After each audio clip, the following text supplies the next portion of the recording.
जय श्री महाकाल दोस्तों।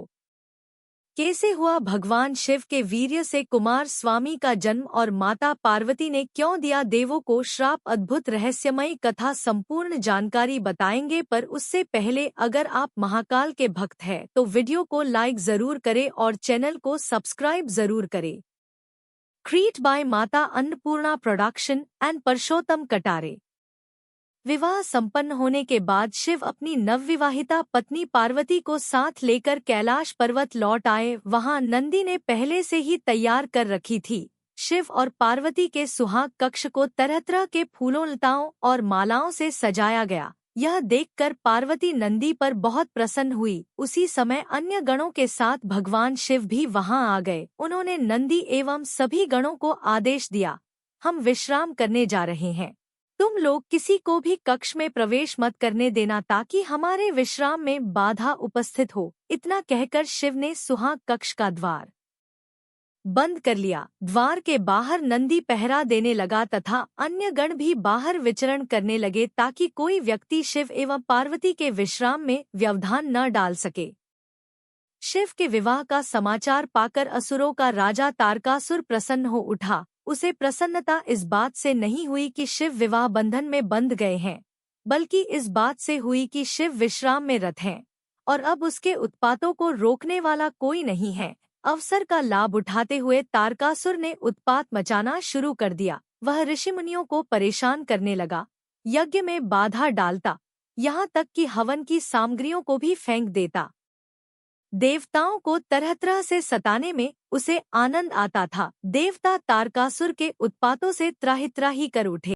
तारकासुर ने देवराज इंद्र को पदच्युत करके इंद्र का सिंहासन छीन लेने का निश्चय किया। देवताओं को जब उसके इस निश्चय का पता चला तो वे चिंतित हो उठे। तारकासुर यदि देवराज बन जाएगा तो फिर देवताओं को उसका सेवक बनकर रहन पड़ेगा तथा तीनों लोकों में असुरों का आतंक व्याप्त हो जाएगा। इस स्थिति में धर्म का अंत सुनिश्चित है। इस भयावह स्थिति को देखकर देवता सृष्टि रचयिता ब्रह्मा की शरण में पहुँचे। सभी ने ब्रह्मा जी से प्रार्थना की, भगवान, अब आप ही हमें बचा सकते हैं तथा धर्म की रक्षा कर सकते हैं। ब्रह्मा जी ने कहा, तारकासुर के कुकृत्यों पर अंकुश लगा पाना मेरे भी वश की बात नहीं है। यदि यह कार्य कोई कर सकता है तो वे स्वयं शिव हैं। आप लोग उनके पास जाइए और उनसे प्रार्थना कीजिए। ब्रह्मा जी ने देवताओं को परामर्श दिया। सभी देवता शिव से मिलने चल पड़े। वे जब शिव के सुहाग कक्ष के पास पहुंचे तो नंदी ने उन्हें वापस जाने को कहा। तब देवताओं ने नंदी को तारकासुर के उत्पातों के बारे में बताते हुए कहा कि शिव को सूचना दो, हमारा उनसे मिलना अत्यंत आवश्यक है। देवगण, क्षमा करें, मैं यह नहीं कर सकता हूँ। स्वयं शिव ने मुझे आदेश दिया है कि मैं किसी को उनके विश्राम में व्यवधान न डालने दूं। अतः मैं न तो उन्हें आप लोगों के बारे में सूचना दे सकता हूं और न मैं आप लोगों को उनसे मिलने दूंगा। देवताओं ने देखा कि नंदी तथा अन्य गण उन्हें किसी भी स्थिति में शिव से नहीं मिलने देंगे तो वे विष्णु के पास पहुँचे। विष्णु ने देवताओं को परामर्श दिया कि वे मिट्टी का पार्थिव लिंग तैयार कर पंचाक्षरी मंत्र का जाप और शिव का आवाहन करें। देवताओं ने मिट्टी से पार्थिव लिंग तैयार किया और हर हर महादेव का उच्चारण करते हुए वे पंचाक्षरी मित्र का जाप करने लगे। देवताओं के जाप का स्तर शिव के सुहाग कक्ष तक पहुंचा। शिव ने जैसे ही अपने नाम का उच्चारण सुना, व्याकुल हो उठे। शिव की व्याकुलता देख पार्वती ने पूछा, प्रभो, क्या हुआ? आप अचानक व्याकुल क्यों हो उठे? भगवान शिव ने कहा, मेरे भक्त मुझे बुला रहे हैं। देवी पार्वती ने पूछा, कौन है ये भक्त? क्या अभी तत्काल जाना आवश्यक है? शिव ने कहा, ये सभी भक्त देवगण हैं जो संभवत किसी संकट से घिर गए हैं और इसीलिए पंचाक्षरी मंत्र का जाप करते हुए मेरा स्मरण कर रहे हैं। उन्हें मेरी सहायता की आवश्यकता है, किंतु मुझे भी आपकी आवश्यकता है। यदि आप मुझे सुहागशिया पर इस प्रकार छोड़कर चले जाएंगे तो यह मेरे प्रति अन्याय होगा। मैंने सुना है कि आप किसी के प्रति अन्याय नहीं करते। पार्वती ने नारी सुलभ उठ करते हुए कहा। पार्वती की बात सुनकर शिव सोच में पड़ गए। यह धर्म संकट की स्थिति थी।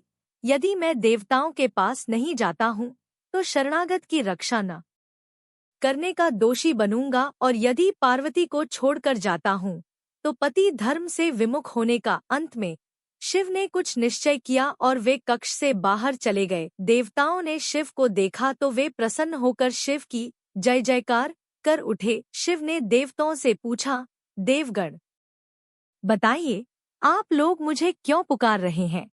देवताओं ने शिव से प्रार्थना की, प्रभो, तारकासुर के उत्पातों ने हमारा जीवन दूभर कर दिया है, कृपया आप चलकर उसका संहार करें। शिव असमर्थता व्यक्त करते हुए बोले, मैं तो अभी आप लोगों के साथ नहीं चल सकता हूँ, आप लोग ही कोई अन्य उपाय सोचें। यह सुनकर देवतागण सोच में पड़ गए। उन्होंने मन ही मन विष्णु को स्मरण किया। विष्णु में उन्हें समझाया कि यदि शिव स्वयं नहीं जा सकते हैं तो वे एक पुत्र की सृष्टि करें तथा उसे तारकासुर का वध करने के लिए भेज दें। देवताओं ने शिव से ऐसा ही निवेदन किया। शिव भक्तों की बात भला क्यों टालते? उन्होंने तत्काल अपना वीर्य अग्निकुंड में छोड़ दिया। उस वीर्य से एक बालक का जन्म हुआ। ब्रह्मा ने स्वयं प्रकट होकर उस बालक की कुंडली बनाई तथा उस बालक का नामकरण किया कुमार स्वामी। इसने कालांतर में असुरों का वध कर देवताओं को संकट से मुक्ति दिलाई। जब देवी पार्वती को इस बात का पता चला कि शिव ने देवताओं के कहने पर अपना वीर्य अग्नि को अर्पित कर दिया है तो वे क्रोधित हो उठीं। उन्होंने देवताओं को शाप दे डाला, हे अकर्मण्य देवताओं, आपने एक नवविवाहिता पत्नी की शया से उसके पति को बुलाकर उससे वीर्य का दान मांगा है। अतः मैं आप सभी को शाप देती हूँ कि आप कभी संतान सुख प्राप्त नहीं कर सकेंगे। देवताओं ने देवी पार्वती को प्रसन्न करने के लिए तप आरंभ कर दिया। अंततः देवी पार्वती देवताओं के सामने प्रकट हुई और देवताओं को क्षमा करते हुए उन्होंने कहा, जब मुझे और शिव को संतान की प्राप्ति हो जाएगी तो आप लोग शाप से स्वतः मुक्त हो जाएंगे। इसके बाद समयानुसार शिव एवं पार्वती को 21 पुत्रों की प्राप्ति हुई जो शिव के विभिन्न गण समूहों के गणाधिपति बने, और इसके साथ ही देवताओं को भी शाप से मुक्ति मिली। पुराणों में भगवान शिव की ऐसी कई सारी अद्भुत रहस्यमयी कथाएं मिलती हैं, जिनमें से एक ये है। दोस्तों, तो ये थी भगवान शिव के पुत्र कुमार की कहानी। अगर आप शिव जी के भक्त हैं तो वीडियो को लाइक जरूर करें और चैनल को सब्सक्राइब जरूर करें। क्रिएट बाय माता अन्नपूर्णा प्रोडक्शन एंड परशोत्तम कटारे। मिलते हैं अगली वीडियो में।